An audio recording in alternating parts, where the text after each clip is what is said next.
This is one of those days where I debated even getting on camera because I had a child who was up to 1 at least. I fell asleep around 1. But I just, boy, so tired because I had a 6:30 a.m. client, so I had to be up to get ready before that. So I probably looked like death warmed over. And I was like, I look miserable. I don't know if I want to share that.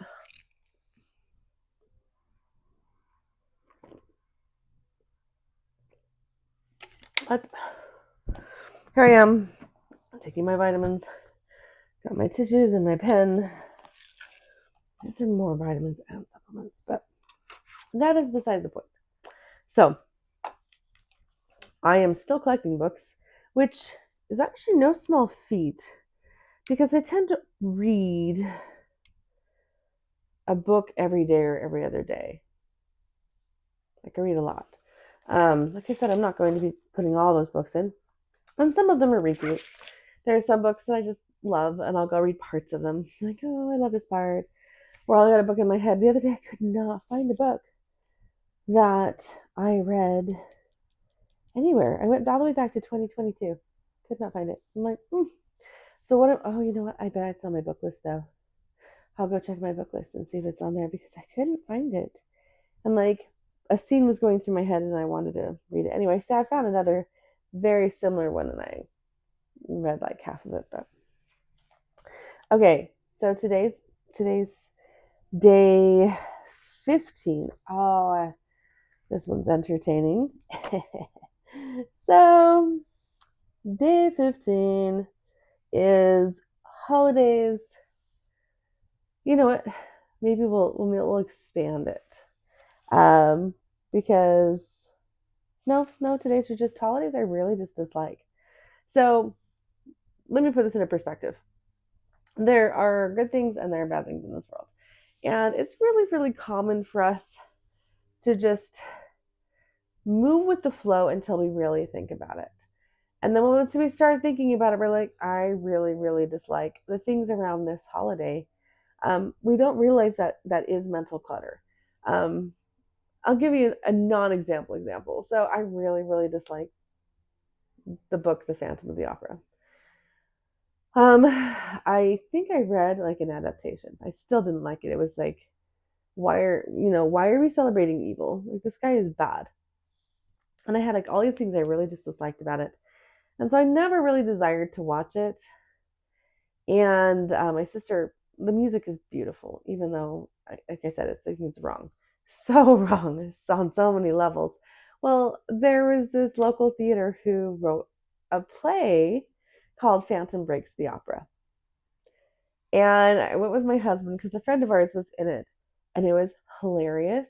And it pointed out every single thing I hate about that book, about the show, about how abusive it is, and how manipulative it is, and like this Stockholm syndrome and all this stuff. Oh, it's so bad. I'm like, no, I hate the show.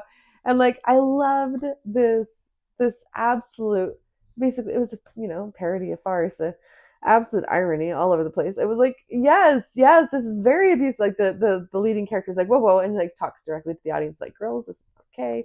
It was so fantastic. I'm getting spoilers. They are doing it again this year. I'm very tempted to audition. I am praying about that because I think they're showing it in March.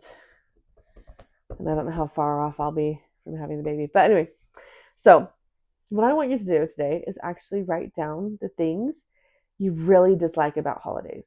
Um, I know that doesn't seem like a mental clutter thing, but it also will help you when you look at something and go, I don't like that.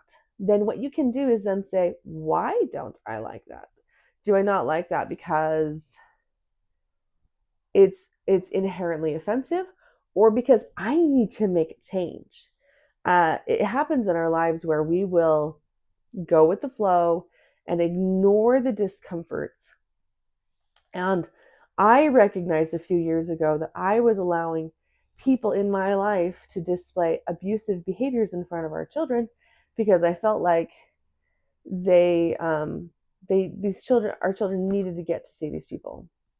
Um, and so I just needed to put up with it. And when I realized that I was really unhealthy, I started making behavioral changes myself.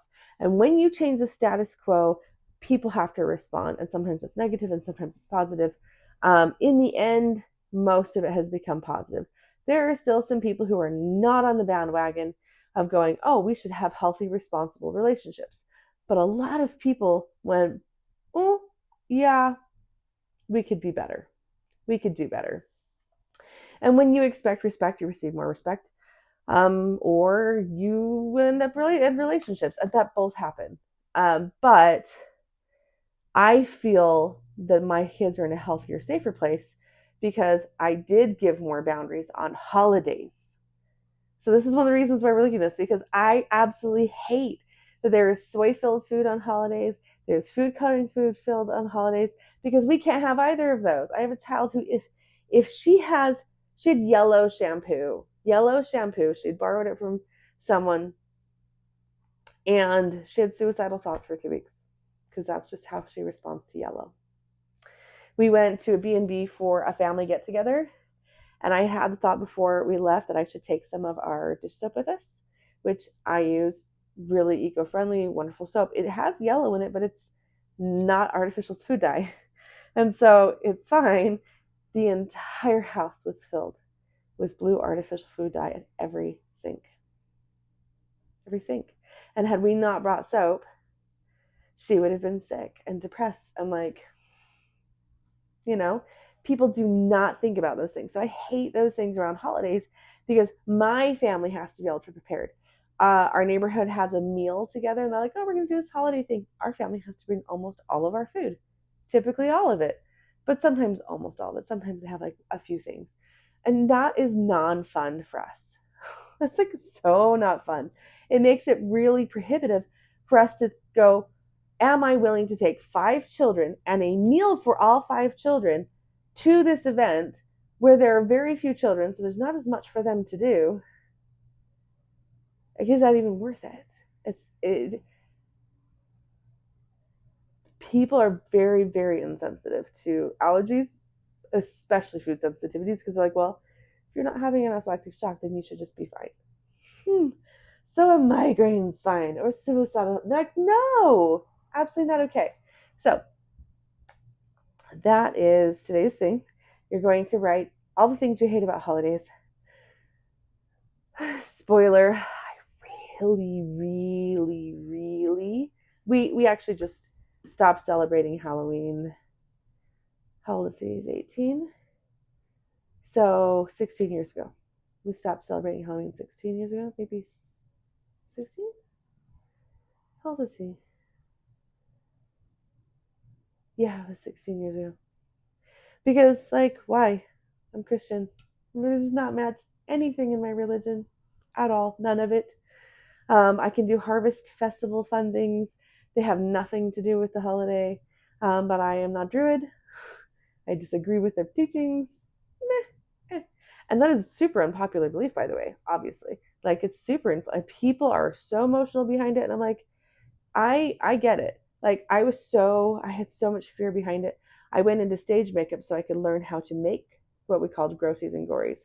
Like, I can make an abrasion. I can make something look very real. I still have all my stage makeup, very high quality stuff. And like, I don't try it on my daughter because she's so allergic to color. I'm like, I don't know. Like, the makeup that I use on a daily basis, she's fine with because I use like above Asian standards. But I don't dare use my stage makeup on her. But yeah, no, I learned. I did everything in my power. I went and I did theater, and I don't think I realized how much I had done those things to cope with the fact that I was surrounded by horror for like a month of every year. But when I realized that I didn't need theater to prove I was a valid person, I already had gotten to the point where I was like, I don't watch horror films.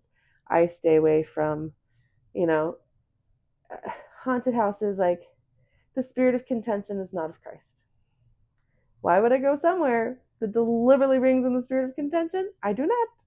So, unpopular opinion, like I said, but At the same time, like everyone is affected by different things differently. So it's funny because I am perfectly fine with other people making their choices, but I'm also perfectly fine with standing in mine. And that is something you need to understand as you're taking out this trash.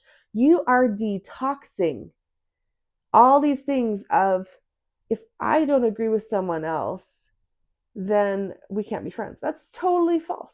The reason the Constitution of the United States of America is so powerful is because these men most of the time respectfully fought each other and said, no, this is important to me. No, this is important to me. Well, this is important to me because of this, and I'm willing to give this concession as long as this is involved. And they created a checks and a balance system based on all the civilizations of the world. Now, I took 2 semesters of history of civilizations honors at BYU, and our whole focus was, what is virtue? What is virtue? What is a virtuous society? Can you create a utopia? And in the end, by the end of the second semester, the teacher's like, you need to make a civilization. And we stood up, our particular team stood up and said, hey, we cannot have a utopian society unless there is a divine leader and voluntary joining of that society. That's it. But since we have to do the assignment, this is what it is. And we like showed them our utopia, do the best we can. But in this world, we are just too fallible as humans to create a perfect government. That's just but the Constitution of the United States, man, when you read the history and you read the document and you look at the checks and balances that were originally there, not the deviations that presidents have done that should have, like, I have real strongs about some of the things that President Lincoln did and Ronald Reagan did and Teddy Roosevelt. They made some choices that affected our country's freedoms in a really significant way. Poor decisions, really bad ones. And we still feel them today. But anyway, that is besides the point. What I'm saying is that, like, you can choose to agree to disagree. You can choose to say, I understand that you really love that. Great. That's really great. I don't. And so, how about you go do it and I will not? I remember watching this thing with Mel Robbins, and she's like, what is in my drink does not matter to you, and it should not matter to you. And she had to go through that emotional turmoil with her spouse and going, wait a second, what's in your drink should not matter to me. What's in your cup should not matter to me. When we accept that another person's agency is their agency and that it's totally separate from ours, we are changing the game, because now it's not a game. It's, I respect me, I respect you, you can respect me, I'm going to make my choices without judging you, has nothing to do with you, and you get to choose how you live your life. And the thing is that as long as you're not encroaching on someone's like freedom, health, happiness, that's not a problem. Like, if you're making yourself miserable, that's really sad, and I'm compassionate. But as as a practitioner in my office, people call it my doctor's office energy, where people come in and I'm like, okay, well, this is where you're imbalanced, and this is where it's not going. This is where you can go. This is what you could do. These are your options. This is the different kind of approaches that we can take. What do you want to do? And when they get to that point, I step back and I just stop caring.